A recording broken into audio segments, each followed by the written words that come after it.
अस्सलाम वालेकुम। इस सीरीज़ की इस लेक्चर के सेट की ये आखिरी स्लाइड है कि वाई इट इज़ इम्पोर्टेंट, हम एआई पढ़ें क्यों, ज़रूरी क्यों है। पहली चीज़ तो हम कनेक्ट कर सकें। मिसाल के तौर पे अगर हमने सिरी को इस्टेब्लिश कर लिया है, सिरी बना लिया है, एलेक्सा बना लिया है, अब इस एलेक्सा को आप आईओटी के लिए इस्तेमाल कर सकते हैं। इस सिरी को आप गाड़ियों की बुकिंग के लिए इस्तेमाल कर सकते हैं, जहाज़ का टिकट करवा सकते हैं, किसी को एसएमएस भेज सकते हैं, किसी को ईमेल लिख सकते हैं। तो एआई के अंदर आप किसी एक जहत के अंदर, किसी एक मॉड्यूल के अंदर तरक्की करते हैं, तो उस तरक्की को आप मल्टीप्लाई कर सकते हैं तमाम चीज़ों को कनेक्ट करने के बाद। हमारे पास मासिव अमाउंट ऑफ डेटा हम जनरेट कर रहे हैं। कहते हैं कि एक इंसान तकरीबन 50 जीबी का डेटा जनरेट कर रहा है पर ईयर, और ये आगे जाके कोई 5 टेराबाइट तक हो जाएगा कुछ सालों के अंदर।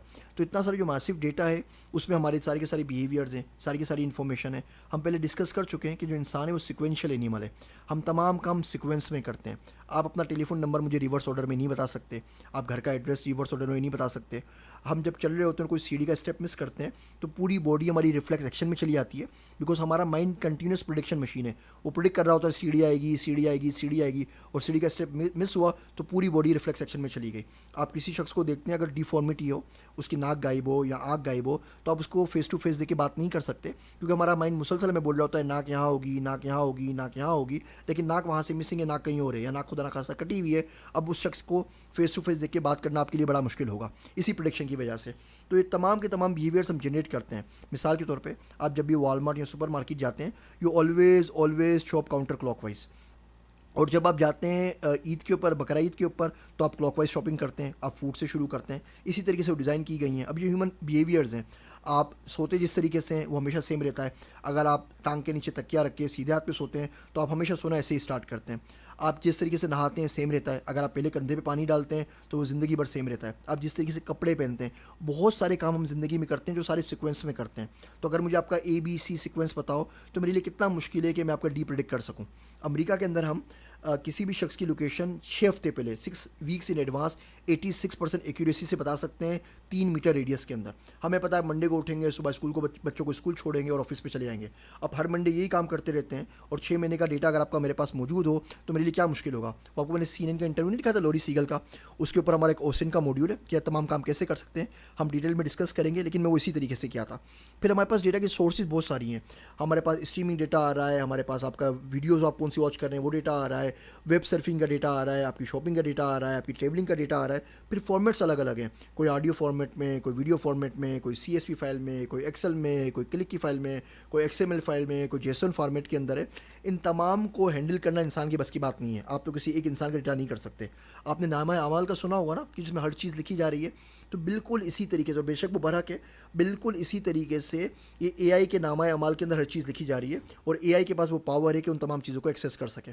मुझे अच्छी तरह याद है 2005 के अंदर जब मैंने मास्टर्स किया तो मेरी पहली जॉब लगी सिटी बैंक न्यूयॉर्क के अंदर फ्रॉड डिटेक्शन डिपार्टमेंट में। तो वहाँ पे जो हमने न्यूरल नेटवर्क एल्गोरिथम्स लिखे थे, डीप लर्निंग तो उस वक्त थी नहीं, तो उसमें हमारे पास 5 लेयर्स थी। अभी मैंने आपको टेंसर फ्लो का प्ले ग्राउंड दिया है, उसमें भी आप 4-5 लेयर बना सकते हैं। तो ये बहुत छोटी सी बात थी, और उससे ज़्यादा हम आगे नहीं बढ़ सकते थे। उस वक्त की ये लिमिटेशन थी हमारे पास टेक्नोलॉजी की। मगर आज 100-150 लेयर्स तो बहुत आम सी बात है। अगर आपने एलेक्सा को यूज़ किया हो, गूगल सर्च को यूज़ किया हो, गूगल आपने इमेज रिवर्स सर्च को यूज़ किया हो, या हम न्यूरल नेटवर्क में ज़्यादा डिटेल में पढ़ेंगे मॉड्यूल के अंदर, तो उनके पास 1200 लेयर्स हैं। यानी कि 1200 लेयर का उन्होंने न्यूरल नेटवर्क बनाया है। अब सेल्फ ड्राइविंग कार में भी आप देखेंगे, जिसको हम ऑटोमेटिक न्यूरल नेटवर्क्स कहते हैं, ANNs कहते हैं, वो भी कोई 12-12, 15-15, 20-20, 200 लेयर्स के होते हैं। तो 1200 लेयर्स तक हम ऑलरेडी जा चुके हैं। यानी एक लेयर दूसरे को फीडबैक देगी, दूसरी तीसरे को देगी, और आखिरी में आउटपुट आएगा। अब आप खुद सोचें कि उससे जो आउटपुट आएगा वो किस हद तक रिफाइन होगा। AI बहुत जल्द, आप GPT में देख चुके हैं, और GPT के अंदर मैं कोशिश कर रहा हूँ कि एक बहुत डिटेल मॉड्यूल बनाऊँ, ताकि आपको पता लगे कि GPT जो है ये किस बला का नाम है, और ये क्या तबाहकारियाँ लेकर आएगा जॉब्स के अंदर, हमारे इन्वायरमेंट के अंदर, इवन हमारे रिलेशनशिप्स के अंदर। तो बहरहाल उसके अलग मॉड्यूल बनाएंगे। तो मैं ये कह रहा था कि AI बहुत जल्दी प्रोग्रामर्स की जॉब को रिप्लेस कर देगा। सारे अकाउंटेंट्स की जॉब खत्म हो जाएगी, जर्नलिस्ट की जॉब खत्म हो जाएगी, फिक्शन राइटर्स की जॉब खत्म हो जाएगी, यहाँ तक कि सॉफ्टवेयर क्वालिटी एश्योरेंस की जॉब खत्म हो जाएगी, बेसिक एप्स प्रोग्रामर की जॉब खत्म हो जाएगी। जिस तरह आप खाना लेने के लिए जाते हैं ना, तो आप बोलते हैं ऑर्गेनिक फूड है या प्रोसेस फूड है। प्रोसेस फूड का मतलब ये है कि वहाँ पे उसको केमिकल्स से सप्लाई किए गए हैं, उसका जो बीज था वो GMO बीज था, जेनेटिक मॉडिफाइड बीज था, उसके बाद उसको प्रोसेस करके जल्दी निकाला गया है। मुर्गियों को ज़्यादा तेज़ी से बड़ा किया गया है गैर कुदरती तौर के ऊपर, अंडों को जल्दी निकाला गया है। और ऑर्गेनिक बोलते हैं कि तमाम चीज़ नेचुरल कुदरती टाइम के तरीके से कर रही हैं। बहुत जल्दी यही लेबल आपको कंटेंट पे मिलेगा, एक किताब आएगी और उसमें लिखा हुआ होगा प्रोसेस, यानी कि उसको GPT-3 टाइप के किसी एल्गोरिथम ने प्रोसेस किया है, या ऑर्गेनिक यानी कि उसने पूरी की पूरी किताब ह्यूमन ने लिखी है, या वो मिक्स है या हाइब्रिड है। तो आप किताब पढ़ेंगे, नेटफ्लिक्स का कोई शो होगा, कोई मूवी का स्क्रिप्ट होगा, उन सब के ऊपर भी आपको बहुत जल्द ये ऑर्गेनिक और प्रोसेस्ड या जीपीटी टाइप का आपको लेबल मिलने वाला है। तो बहरहाल ये एआई इस तरफ जा रही है। इस पूरे मॉड्यूल का मकसद सिर्फ यही था हम समझ सकें कि एआई की इंपॉर्टेंस क्या है, एआई किस तरफ जा रही है, हमारे अगराज व मकासद क्या हैं, इसकी अहमियत क्या है, क्या गोल्स हैं और क्या पर्पज़ हैं जिसकी तरफ जा रहे हैं।